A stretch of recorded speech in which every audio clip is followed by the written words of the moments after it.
Have you ever felt like poverty wasn't just a lack of money, but a place you were trapped inside, like a maze you keep running through or an escape room where every door looks promising until it slams shut again?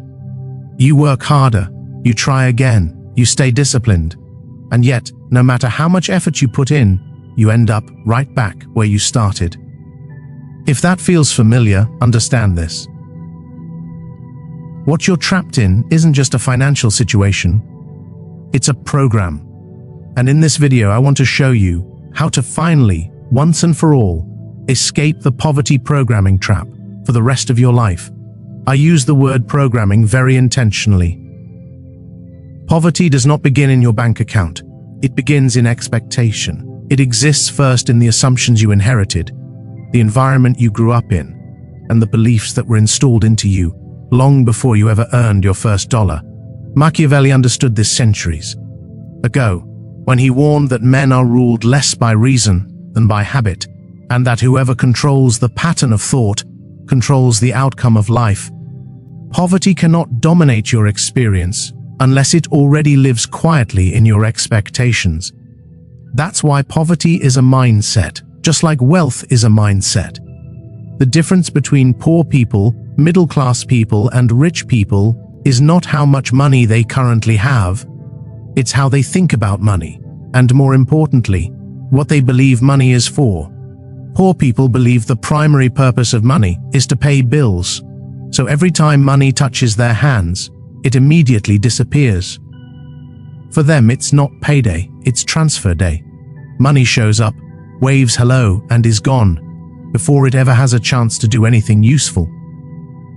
Middle-class people think differently, but not enough.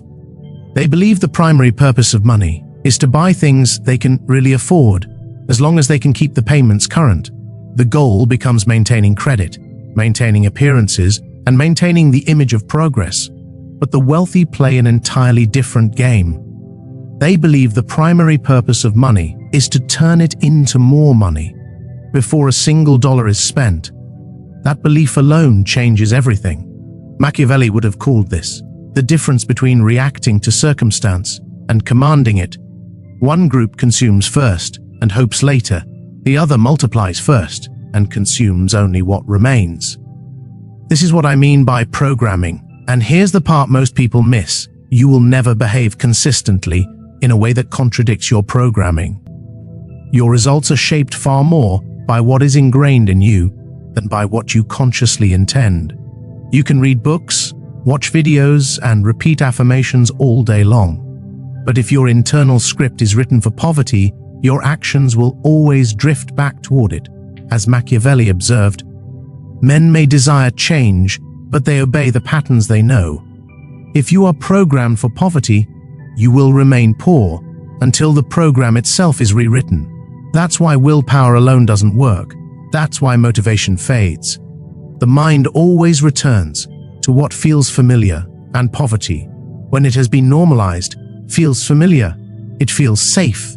It feels expected. So the first step isn't hustling harder. The first step is recognizing that you are inside a trap, and that escape requires urgency. Ancient wisdom understood this clearly. It did not describe escape as casual or gradual. It described it as violent, immediate, and desperate, like an animal tearing itself free from a snare. Poverty is not something you negotiate with. It is something you escape from. Machiavelli wrote that fortune favors the bold, not because the bold are lucky, but because they act decisively when others hesitate. That same principle applies here. You cannot politely distance yourself from poverty programming. You must recognize it for what it is, a system that feeds on delay, comfort, and rationalization. The moment you truly see it as a trap rather than a circumstance, your posture changes. You stop asking how to survive inside it and start asking how to get out permanently. Before we go further, I want you to pause and reflect for a moment. Think about the way money was talked about in your home growing up. Think about what you were taught money was for. Think about what feels normal to you when it comes to earning, spending, and saving. Then tell me in the comments, do you agree that poverty is programmed before it's experienced? Or do you disagree? I want to hear your perspective. And if you're serious about breaking free from these invisible scripts, I invite you to subscribe and join a growing community of men who are done playing small, done repeating inherited patterns, and committed to mastering the psychology of money, power, and independence. Because once you see the trap clearly, the next question becomes unavoidable. Do you actually want out badly enough to escape it, developing a violent disgust for poverty? Because escape is not passive, escape is urgent, escape is aggressive. Every ancient strategist understood this. Machiavelli warned that dangers avoided slowly are rarely avoided at all. Poverty works the same way.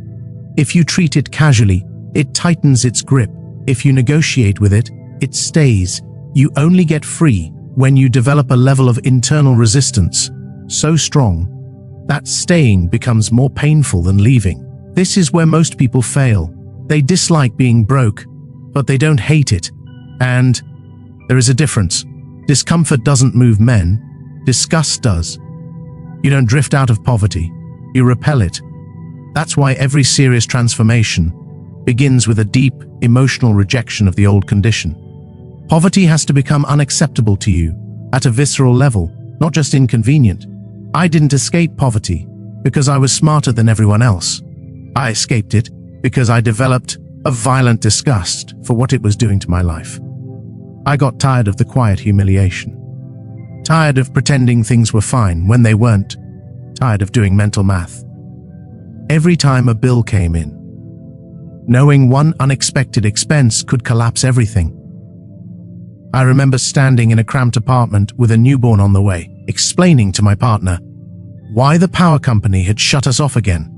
Not because I wasn't working hard, I was working constantly, but what I was working on wasn't working for us. It was consuming my energy without changing my position. That moment does something to you. If you let it, it either breaks you or hardens you. Machiavelli wrote that men change their nature only when necessity compels them. Poverty creates necessity, but only if you stop numbing yourself to it. I hated the feeling of promising stability and delivering uncertainty. I hated having to say not now before my kids even finished asking the question. I hated planning a year of work just to call a long drive a vacation because flying was out of reach. Not exotic destinations, not luxury, just basic ease, basic dignity. Poverty steals more than money. It steals choice. It dictates where you go, how you move, what you tolerate, and who you answer to. It forces compromises that slowly erode self-respect. That's why hatred matters. Until you hate poverty more than you hate criticism, more than you hate standing out, more than you hate being misunderstood, you will continue to rationalize it. You'll keep choosing comfort over change. And don't confuse this with loving money. That's not what this is. Machiavelli never condemned wealth. He condemned weakness. Disguised as virtue, the real danger is not money itself, but dependency. Poverty makes you dependent. Dependent on systems, on approval, on permission. That's why it corrodes the soul. It pushes people into survival mode, where short-term relief replaces long-term strategy. I remember sitting in an office meant to help people, listening to someone explain how life would be easier if I simply removed myself from my own household. On paper, that's what poverty does. It trains institutions to reward fragmentation, not strength. I walked out of that place with a fire I've never let go of, not anger at people, but hatred for a condition that deforms families, weakens bodies, cheapens food, and lowers standards across the board. Poverty pushes people toward cheap calories, unsafe cars, unstable neighborhoods, and constant stress. None of that is noble. None of it should be normalized. Machiavelli understood this. Men tolerate oppression longer than they should, because it arrives gradually. Poverty works the same way. It doesn't usually arrive all at once. It creeps in. And if you don't develop a strong enough internal enemy image of it, you adapt to it, you call it just how things are. That sentence has buried more potential than failure ever could. Hatred, used correctly, is clarifying. It sharpens priorities. It forces decisions. When you truly hate poverty, you stop entertaining habits, beliefs, and behaviors that protected it. You stop romanticizing struggle. You stop defending limitation. You stop explaining why things can't be different. You decide they must be. Let me ask you something honestly. Think about the moments when poverty embarrassed constrained you, or forced you into choices you knew weren't right. Don't minimize them. Don't justify them. Reflect on them. Then tell me in the comments, what moment made you realize you never want to live like that again? Or if you haven't had that moment yet, do you agree that hatred is necessary to create change?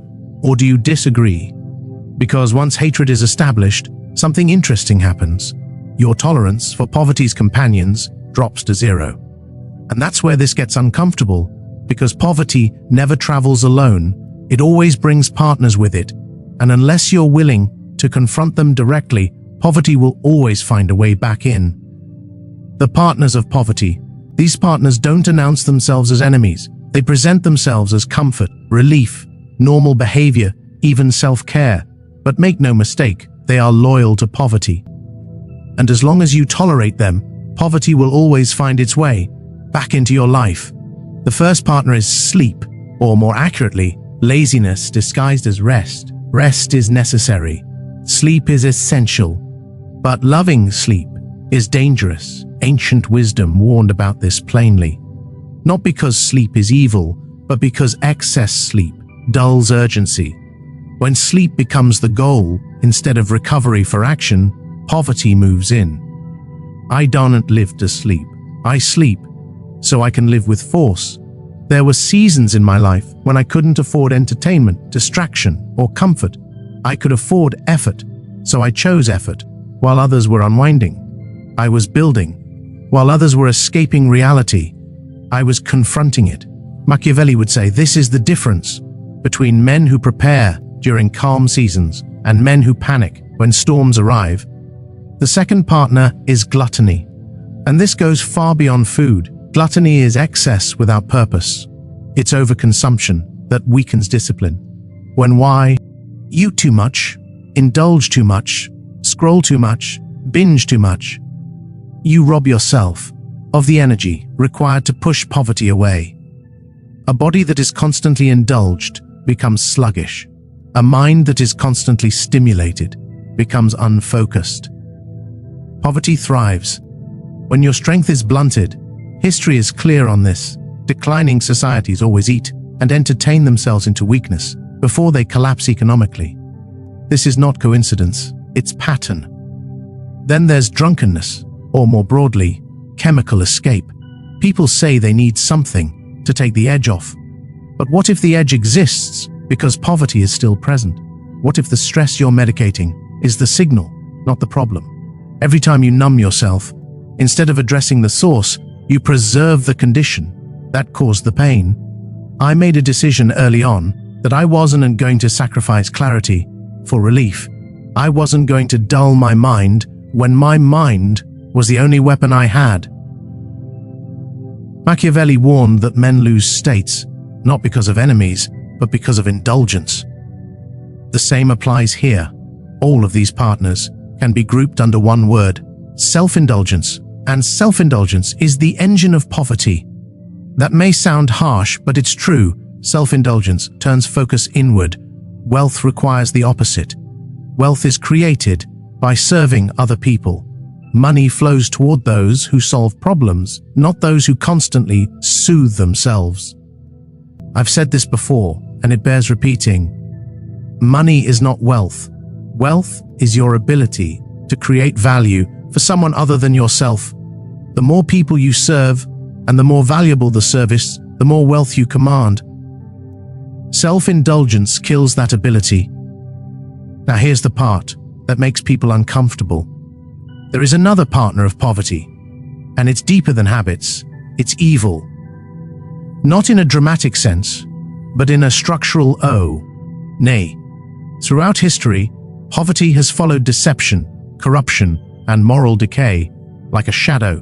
Evil produces lack because it destroys trust, cooperation, and long-term thinking. Look at any society that normalized exploitation, lies, or destruction. The result was always scarcity. Machiavelli observed that when corruption spreads, prosperity retreats. This isn't spiritual poetry, it's historical fact. The oldest story illustrates this perfectly. Abundance existed until attention was shifted to what was missing. The moment focus moved from stewardship to lack, everything collapsed. That pattern hasn't changed. Poverty is fed by fixation on absence. Once people are trained to obsess over what they don't have, they abandon responsibility for what they do have. That's how destruction starts. Even language reflects this truth. In ancient traditions, the concept of wealth was tied to order, alignment, and blessing, while its opposite was tied not merely to lack, but to disorder. That doesn't mean poor people are evil. It means systems that tolerate evil produce poverty, and individuals who excuse destructive behavior in themselves or others inevitably experience lack. So if you want to escape the poverty programming trap permanently, you must hate poverty's partners as much as poverty itself. You must hate excess that weakens you. You must hate habits that dull your edge. You must hate indulgence that steals your future. And you must reject the lies that justify all of it. Take a moment and be honest with yourself. Which of these partners has had the strongest hold on you? Laziness, overindulgence, escape, distraction, or do you disagree that these are connected to poverty at all?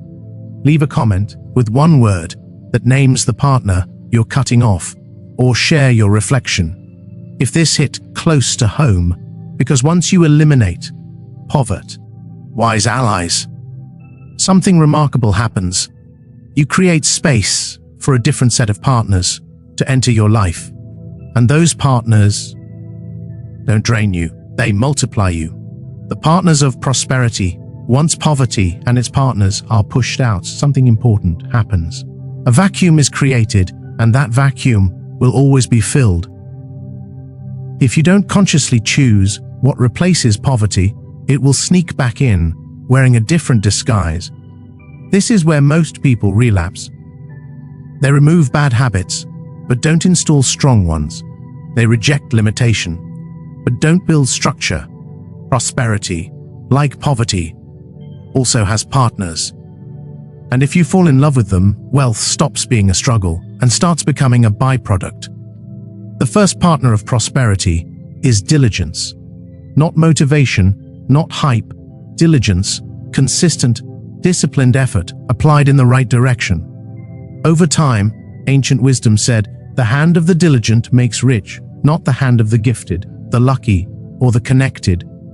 Machiavelli echoed this when he wrote that, fortune favors those who prepare relentlessly, while others wait for conditions to improve. Diligence is not about exhausting yourself. It's about showing up every day with intention. It's about doing the work long after the excitement fades. Poverty hates diligence because diligence compounds, and compounding is unstoppable. The next partner is service to others. This is where most people misunderstand money. Money does not respond to need, it responds to value. The money you want right now already exists. It's sitting in other people's pockets, and they would gladly give it to you if you could solve a problem they care about more than they care about the money. That realization changes everything. When I stopped obsessing over my own problems and started obsessing over other people's problems, my financial life changed. Machiavelli taught that power flows to those who make themselves useful. Wealth works the same way. Then there is business. Business is one of the most misunderstood engines of prosperity. People think business is risky. Poverty is risky. Business is structured value creation. Business allows you to serve without trading hours for dollars. It allows you to build systems instead of cages. There's an ancient instruction that says, a man should mind his own business, work with his hands, walk honorably, and lack nothing. Notice the order: quiet focus, ownership, contribution, Independence, business done correctly, creates stability that jobs rarely do. Not because jobs are evil, but because dependency always has a ceiling. Another partner of prosperity is wisdom, not information. Wisdom is applied truth. There's a progression here that matters. Ignorance is the absence of truth. Knowledge is the accumulation of truth. Understanding is the organization of truth. But wisdom is action. Wisdom is doing what works, even when it's uncomfortable. The world celebrates cleverness, but cleverness without wisdom creates chaos. Machiavelli warned that intelligence without discipline destroys empires. Wisdom builds them. There are two kinds of wisdom. One is loud, impulsive, and driven by appetite. The other is quiet, principled, and patient. One seeks approval. The other seeks results. Prosperity aligns with the second. It doesn't chase comfort. It chooses correctness first, then peace later. That's why wealthy individuals often look unreasonable to the masses. They aren't optimizing for comfort. They're optimizing for outcomes. When you combine diligence, service, business, and wisdom, something irreversible happens inside you. You stop hoping for escape and start building permanence. Poverty doesn't just leave your bank account, it leaves your knee. RV's system. Its habits begin to feel uncomfortable. Its excuses sound childish. Its logic feels small and insulting. You start reacting to poverty the same way a disciplined man reacts to chaos, not with fear, but with refusal. That's when you know the programming has changed. At that point, you're no longer fighting poverty. You're incompatible with it. You don't need motivation to avoid it anymore. Just like you don't need motivation to avoid putting your hand on a hot stove, your standards have risen, and standards are far more powerful than willpower. Machiavelli understood this well when he wrote that men are ruled by necessity until they learn to rule themselves. Once you rule yourself, circumstances lose their leverage. If you're listening to this and something inside you feels unsettled, that's not an accident. That discomfort is awareness, replacing conditioning. It's the moment where the old identity starts losing authority over your decisions. And here's the truth. Most people never hear freedom doesn't arrive as relief. It arrives as responsibility. Responsibility for your time, your energy, your focus, your future. And many people unconsciously reject freedom because it demands more from them than poverty ever did. So let me ask you this honestly. Which partner of prosperity do you need to lean into more right now? Diligence, service, business, or wisdom? Comment one word below to lock it in. Not for me, for you. Because words have weight when they're chosen consciously. And if this way of thinking resonates with you, I invite you to subscribe and join a growing community of disciplined, independent men who are done inheriting limitations and committed to building wealth, clarity, and control deliberately. This isn't about getting rich fast. It's about never being trapped again. Not by money, not by fear, and not by expectati. Ons. You didn't choose. Because once you truly escape the poverty programming trap, you don't just change your finances, you change your posture toward life. You stop asking, what's possible? And start deciding what's acceptable. And from that moment on, poverty doesn't just leave. It's no longer allowed back in.